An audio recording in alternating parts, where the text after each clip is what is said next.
In this lecture, we're going to be looking at spectra and spectral lines and how astronomers analyze different spectral lines to get information about a star or another astronomical object. We're also going to be looking at how do we measure the speed of an object, and we're going to be using the Doppler effect to do that.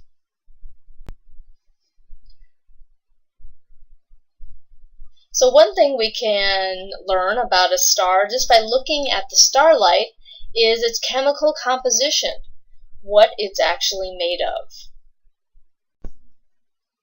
So what we look at when we look and try to analyze starlight is we look at the spectrum of light that comes from an object. And we're going to be studying three different types of spectrum. One is called a continuous spectrum. So an energy source that's hot and dense, like a star or a light bulb, will create a continuous spectrum. So in a continuous spectrum, you're seeing all of the wavelengths of light. We can, from other objects, see what's called an emission line spectrum. So in the emission line spectrum, it's mostly blank. Mostly it's no light at all, except for these individual lines of color called emission lines. And we see emission line spectra from hot clouds of gas. A third type of spectrum we're going to be analyzing is an absorption line spectrum. And an absorption line spectrum is kind of a combination of the two spectra we just talked about. So these come from a hot, dense energy source like a star. The light from that star will travel through a cooler cloud of gas, like an atmosphere. And then the light will continue to travel, and what we get from that situation is an absorption line spectrum. So an absorption line spectrum looks like a continuous spectrum, except there are individual lines that are taken out of the continuous spectrum. So all stars are hot and dense, and all stars have a cool cloud of atmosphere surrounding them. So whenever we look at a star, we're actually going to see an absorption line spectrum, not a continuous spectrum, because the light from that star has to travel through the atmosphere, which will create an absorption line spectrum. So in order to understand these different types of spectra, we have to go back to the atom. So around the turn of the century, Ernest Rutherford did some experimentation and came up with a model of the atom called the planetary model. So in this model, the atom has a small dense nucleus with protons and neutrons in the center, and surrounding that nucleus are negatively charged electrons orbiting the nucleus. So one thing that Rutherford discovered with this model is that atoms are mostly empty space between the nucleus and the electron. So what exactly does that mean? So the nucleus, an average nucleus, is about 10 to the negative 15 meters in size and diameter. So that's a picometer. So that's, if you took a meter stick and chopped it up into a billion pieces, that would be about the size of a picometer. And the electrons are 100,000 times further away than the size of the nucleus. So those are a lot of big and small numbers, so let's try to put that into perspective. So if we scale an atom to the size that the nucleus would be the size of an orange, about 10 centimeters, how far away would the electrons be? So if they're 100,000 times further away than the size of the nucleus, they're going to be about 10 kilometers away, or about 6 miles away. So think about that in your mind for every atom that makes up matter. If you could blow up each of those atoms, the nucleus, size of the orange, the electrons are 6 miles away, there's a lot of empty space between the orange and those electrons. So all of matter Everything that has substance is made of these atoms that are mostly nothing. Another thing we need to pay attention to with the atom is the number of protons that are in the nucleus. This determines what chemical element that atom corresponds with. So atoms that have 1 proton are hydrogen, 2 protons makes the atom helium, 6 protons makes the atom carbon, and so on. After Rutherford came up with the planetary model, Niels Bohr came up, did some experimentation, and came up with a new, more precise description or model of the atom called the quantum model. And it was based on Rutherford's model, but the change that he made was that the electrons didn't just randomly orbit the nucleus. They could only be in certain orbits around the nucleus. So each of those orbits is called a quanta. So the quantum model, if you've heard of quantum mechanics, the quantum has to do with the fact that the electron can only have certain energies. And this is a very unusual thing. We don't see this very often in our everyday life, other than maybe walking upstairs. So if we're walking upstairs, we're on one step, then we're on another step, then we go to another step. We can't really stand in between steps. We're either standing on one step or another step. So in the quantum model, the Bohr model, the electron can only be on certain steps, and it instantaneously will jump from one step to another. Just like if we're walking upstairs, we're going to be, our weight is going to be on one stair and then another. It doesn't necessarily gradually, you can't be in between stairs. And if you go to the lecture notes online and click on the hyperlink, it'll take you to a simulation that will maybe help you with understanding the electrons in the Bohr model. So a couple of things to pay attention to with this model. One is the spacing of the energy levels. So the closer the energy level is to the nucleus, there's a bigger gap between outer ones. And the energy level that's closest to the nucleus is called the ground state. And the electron likes to be in the ground state. It's closest to the nucleus. So that's the one where, if left alone, the electron's going to be orbiting the nucleus in that energy level.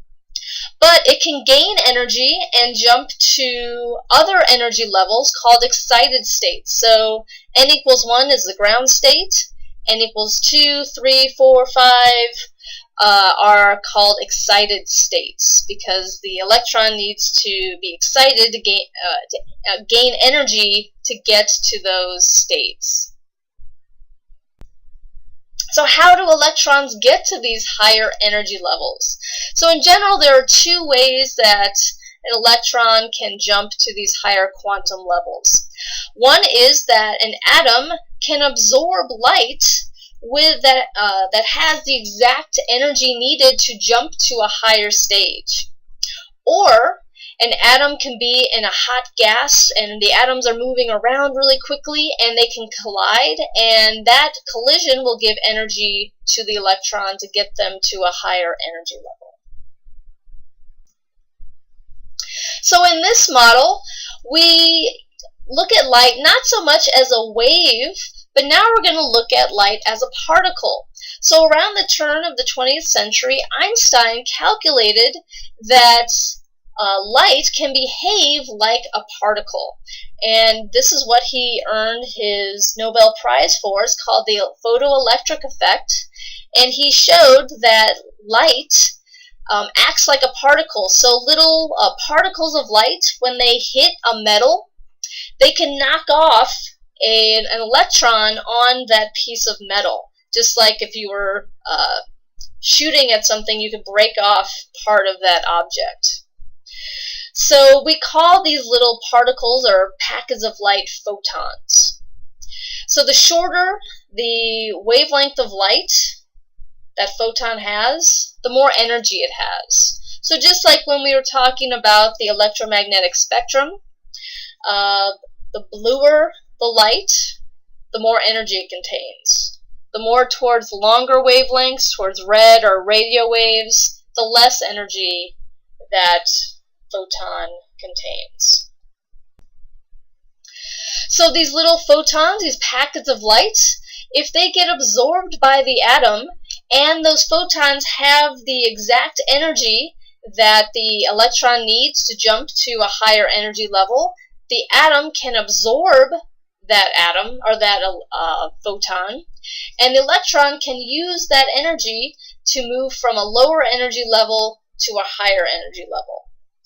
But the energy of that light has to be exact, so it's kind of like Goldilocks. It can't be too little energy, and it can't be too much energy. It has to match the difference between the energy levels. And if in a hot gas with the collisions between atoms, this is another way in which electrons can gain energy to jump to higher energy levels. But again, the collision has to produce the exact energy difference between one level to another.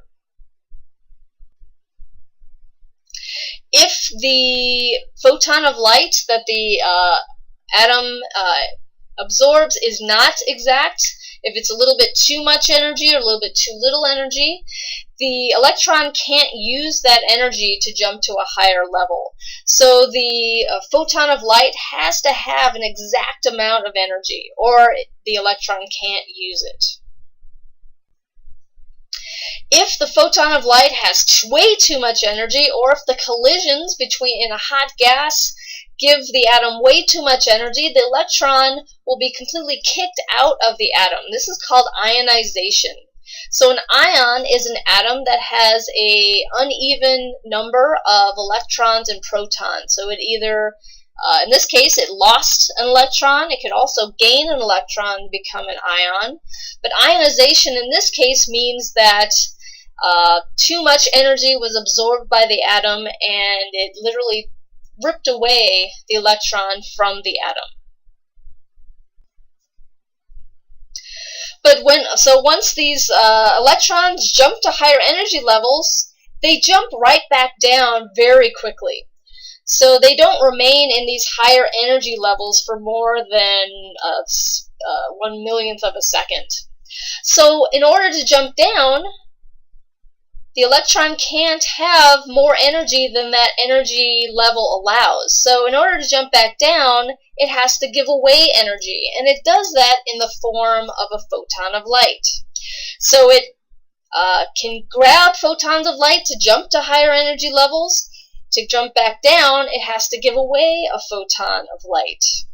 And depending on how big the jump is, it's going to give either more energetic light or less energetic light.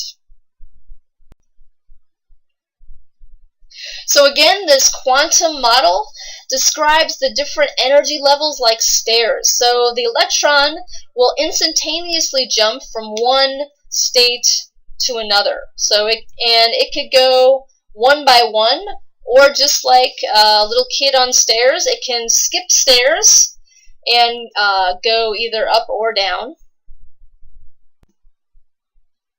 And this is a diagram from your book. So it describes kind of two ways in which an atom can give off photons of light. So it can either just directly jump back down to the ground state. So in that diagram A, we have direct decay. So in this situation, the atom absorbed an ultraviolet photon of light. That gave it enough energy to jump to the first excited state.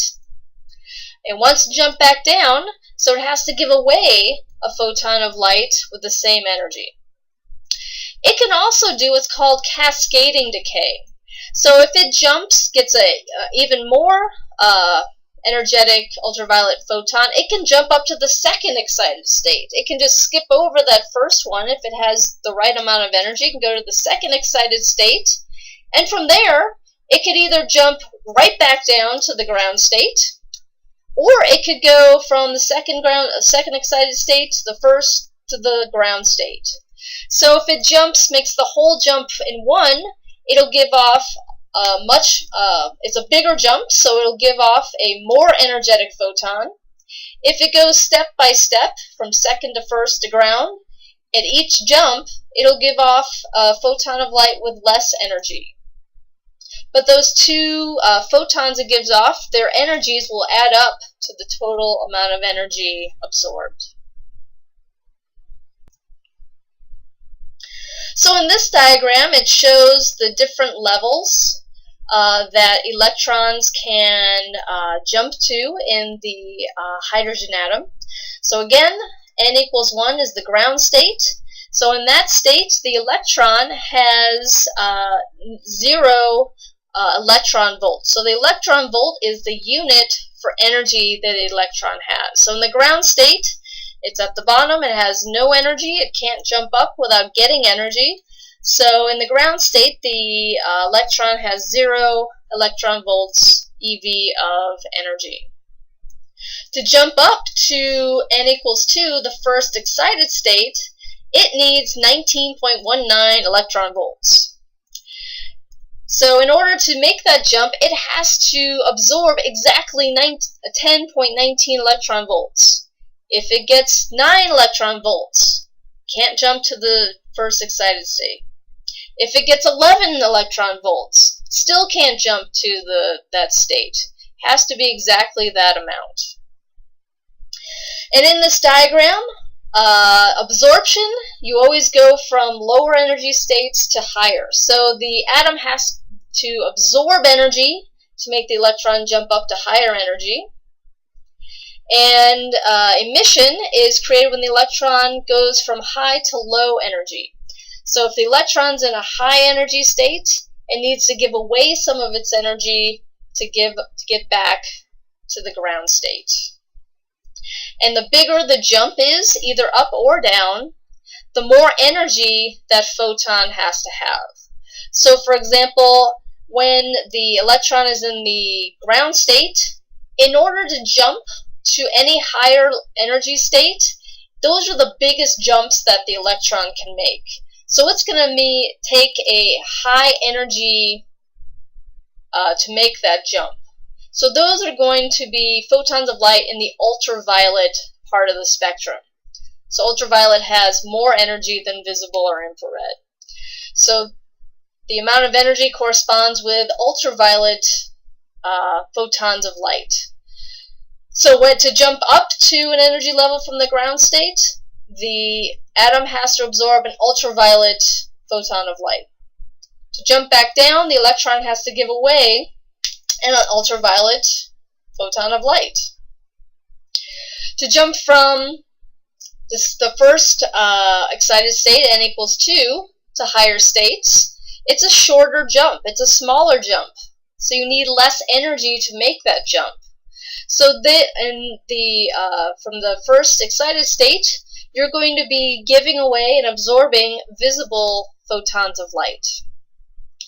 From n equals 3, it's even a shorter jump to higher energy levels.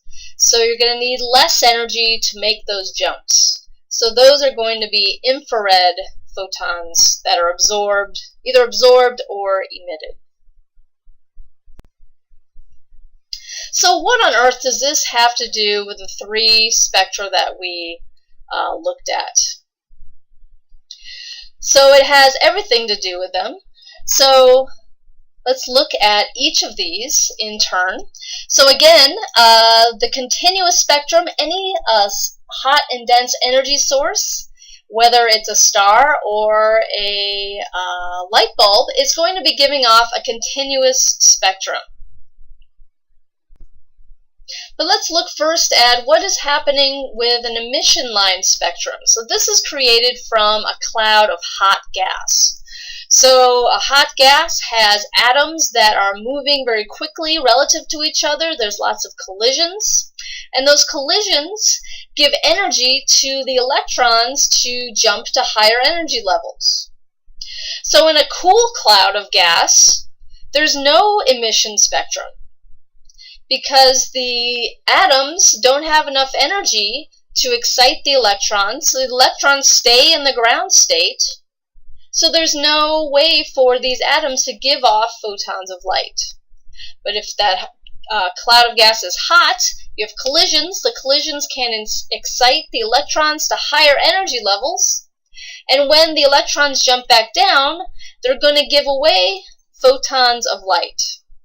So an emission spectrum, it's mostly empty, but what you're seeing in those lines are the photons of light that are given off when the electron jumps down to lower energy levels. With an absorption line spectrum, you start from a hot, dense energy source like a star, and the star is going to produce a continuous spectrum, so it's going to give off all of the different wavelengths of light. But the light from that star is always going to go through an atmosphere, a cool cloud of gas. When the light travels through that gas, some of the photons of light from the star are going to get absorbed by atoms in that cloud, in that atmosphere. But most of them are not going to be absorbed.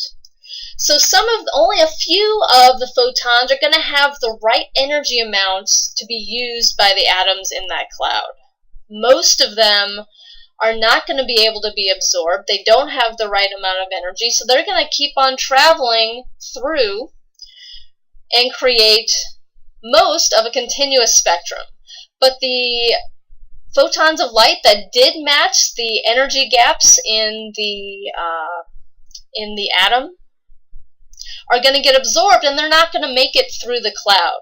So all of the light travels from the star. Some of the photons of light get stopped at the cloud, the rest go through. So in an absorption line spectrum, we're seeing a continuous spectrum minus those certain lines those certain photons that were taken out by the cloud. We can also show absorption lines with a blackbody curve. So on top we see kind of a bar spectrum of where each of the spectral lines is located from blue to red. Those correspond with in the blackbody curve. We can see the basic shape of the blackbody curve, but wherever there's a spectral line on top, we see a dip in the blackbody curve. So when we see a blackbody curve with the absorption lines described, we have to remember that the absorption lines just have to do with what atoms were in the atmosphere of the cloud. What took away the star's light? And each chemical element, has different energy levels for the electrons, so you're going to get different spectral lines for each element. So if you just have hydrogen gas, you're going to get a certain pattern of spectral lines.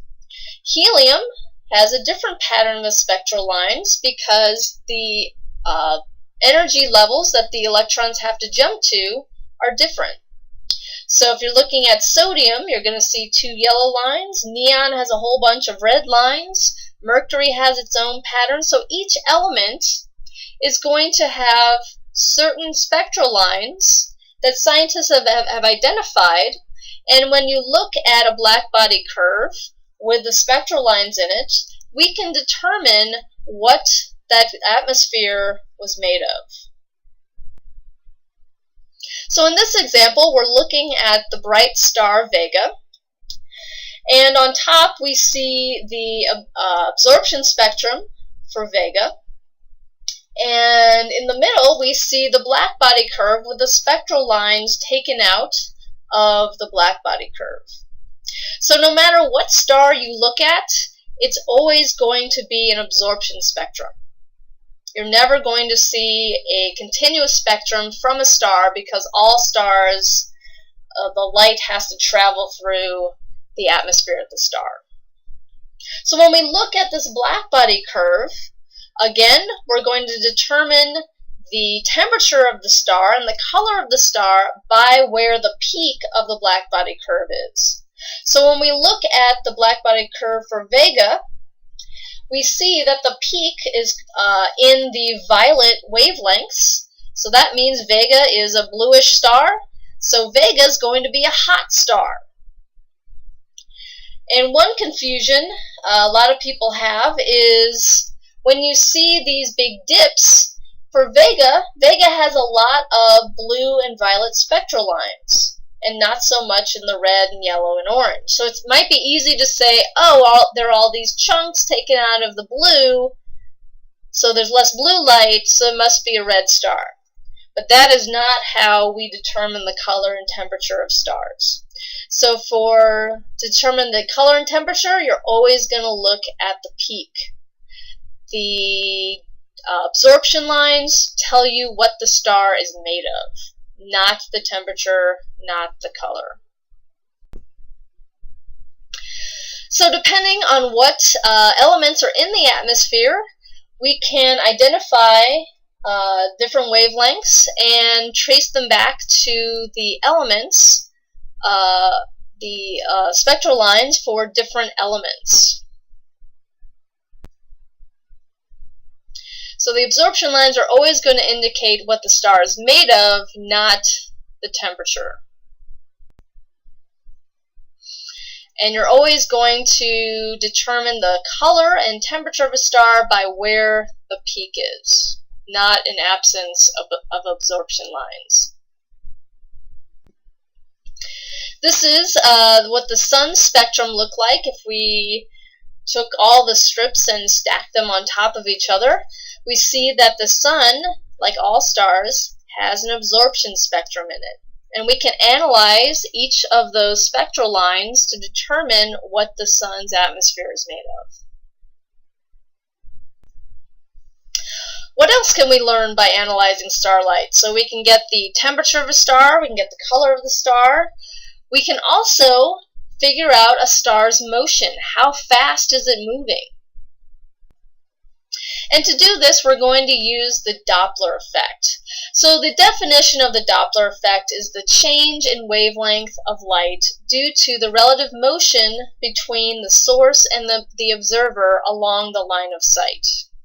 So if something is producing light and either it's moving towards you or you're moving towards it, or it's moving away from you or you're moving away from it, there's going to be a change in the wavelength. And this is only along the line of sight. So we're only going to be able to measure changes if something's moving towards us or away from us. So the Doppler effect is used in everyday life. If we listen to the weather report, we're going to probably hear about Doppler radar. So this is a way to measure how fast clouds and precipitation are moving into an area. Airplanes use radar to determine velocity. If you've ever gotten a speeding ticket, it was probably your speed was measured by a radar gun. We also hear this with sound waves being affected by the Doppler effect. If you've ever heard a siren go by, the pitch of the siren will change. And this example is a very common one that everyone has experienced. So here we have a police car that has a siren that's producing sound waves. So inside of the car, the police officer hears the same siren over and over again, not changing pitch. But if you're in front of the car and the car is moving towards you, the car is moving into the sound wave it's producing, and those sound waves get compressed. So when you hear the car, you're actually hearing the siren with a higher frequency than it really has. So the pitch we hear, higher frequency is higher pitch. So when the car is coming towards you, the pitch of the siren will increase. When the car passes you, the car is moving away from where it produced those sound waves, so those sound waves are getting stretched out. So when you hear the siren after it passes you, you're hearing it with a lower frequency than it really has. So you hear that as a lower pitch. So this happens for moving sound waves. Same thing happens with moving light waves. So if a star is moving towards the observer, those light waves are going to get compressed. The star is moving into the light waves that it's producing. So the observer is going to see the star with shorter wavelengths than it really has. So it's going to appear bluer than it really is. So we call this effect blue shift. If the star is moving away from the observer, the star is moving away from the light waves that it produced. So when an observer sees this, he's going to see longer wavelengths than the star is really producing. And so the star is going to look redder than it really is. So we call this redshift. And again, this effect only happens along the line of sight.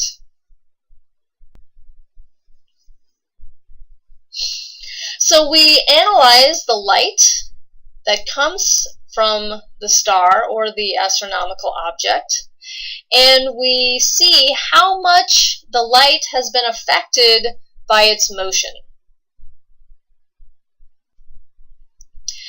So whenever an object is moving away from the observer, the wavelength of the light is going to appear to increase, so we call this redshift because red light has a longer wavelength than blue light. If the object is moving towards the observer is going to see a blue shift. The light is going to look as if it had shorter wavelengths. And the Doppler effect only affects objects that are moving towards the observer or away from the observer. If the object is moving side to side or perpendicular or not coming away from or towards the observer, there will be no Doppler effect. So here's an example of how astronomers use the Doppler effect. So when they look at the spectrum of a star, they know where certain elemental spectral lines should be. So if a star were stationary, one of the lines would be at 656 nanometers, another one would be at 486.1 and 434.1 nanometers. If they see instead the top spectrum, where it's the same pattern of lines, but everything's been shifted to slightly longer wavelengths, so that first line, instead of being at 656 nanometers, it's at 657. Everything's been shifted to longer wavelengths, so that means that the object's moving away from the observer, and we call that redshift. The bottom spectrum is the opposite effect. If the object is moving towards the observer, that observer is going to see the same spectral line pattern, but everything's going to be shifted towards shorter wavelengths. So these lines are going to be bluer than they really are. So